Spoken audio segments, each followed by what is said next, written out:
Hello, my name is Dr. Jonathan Shaywitz. I'm currently the medical director of Montera Behavioral Health.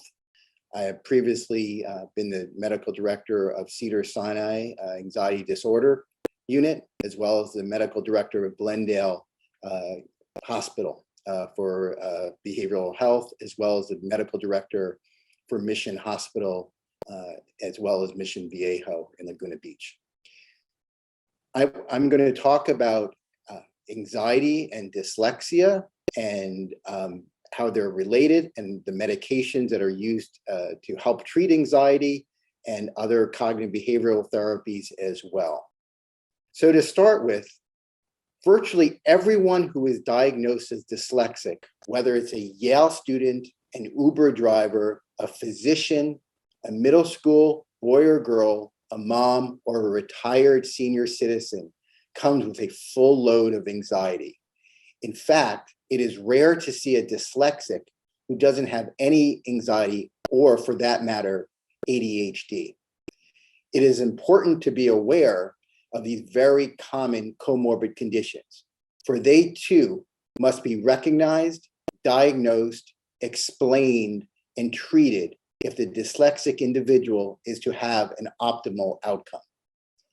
Anxiety and ADHD so commonly occur along with dyslexia that it is critical that once someone is diagnosed as dyslexic, anxiety and ADHD must be asked about. This is so important. Both anxiety and ADHD are well described, well delineated, and each can be treated effectively. In the following sections, we're going to review each of these conditions that commonly occur along with dyslexia. So let's start with anxiety, and let's think about how we define it and also some of the symptoms. So I'm going to talk about an individual that his name is Sam, and he is a second-year medical student who is attending a prestigious school. He was diagnosed with dyslexia in middle school, but struggled particularly with standardized tests and oral examinations. Sam was able to persevere due to his own resilience, but also because of the incredible support he had from his family, including his mother, father, two brothers, and Sam remembers his long and sometimes arduous journey to get where he was. And so what makes a person who is dyslexic anxious? And basically, it's uncertainty. For Sam, it made him so anxious not to know when he would be called on to read aloud or when he would have to go off to a special room to take his exams. He remembers the stares of the other children in middle school and high school while he took his examinations, all in a separate room with extra time. And he remembers hearing his fellow classmates complain to the teachers. That's not fair, they would say. Why does Sam get extra time and we don't? And Sam couldn't comprehend this, since he wished more than anything that he didn't need to take the extra time and could be like everyone else. He also remembers being told by one of his admissions counselors, and this was unbelievable, that he would never get into medical school. There are other good professions, the admissions counselor said to him.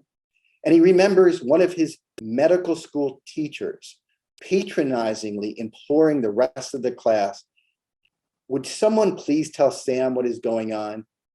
Sam, though, used all these comments for motivation. And Sam was diagnosed with anxiety. Growing up, he was a shy child, but had friends, wonderful childhood.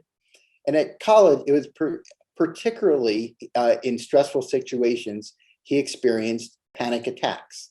And then doing these panic attacks, which lasted 15 minutes, often folks don't realize that panic attacks are fairly short in nature. He had a choking sensation. His heart was beating rapidly, which we call palpitations, and he had a feeling of impending doom. He felt he was having a heart attack and was going to die.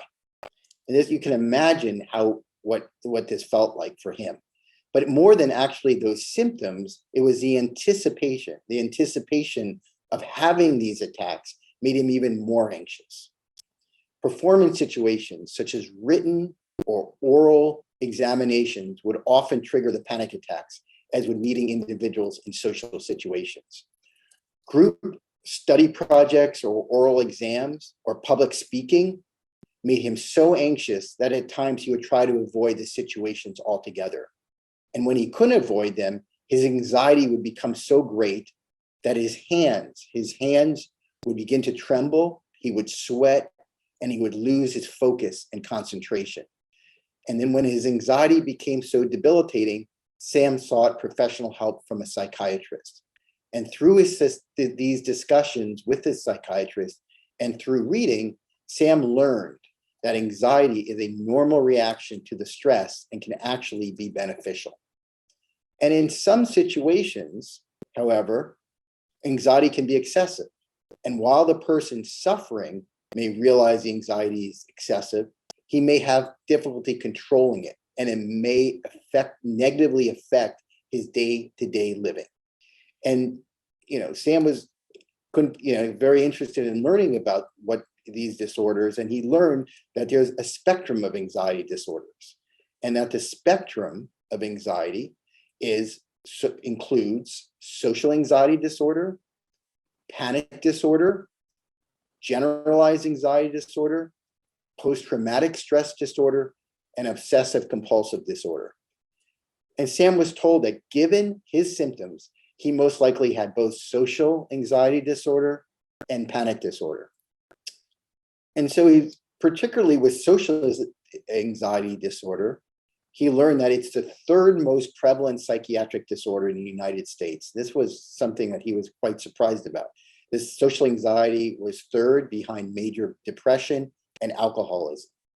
And in the Diagnostic and Statistical Manual of Mental Disorders, we call it the DSM, it is characterized by one, marked fear, anxiety, or avoidance of social interactions and situations that involve being scrutinized or being the focus of attention, as being observed while speaking, eating, or performing in front of others.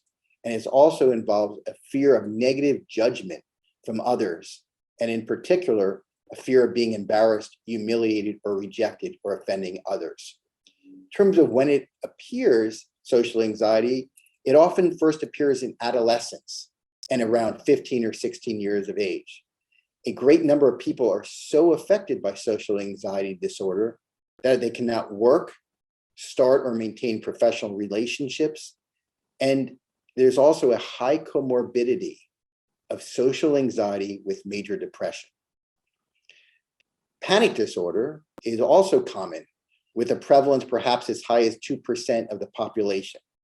Like many anxiety disorders, it involves a combination of biological and environmental factors. The onset, unlike social anxiety, is often a little later, in early adulthood or later adolescence.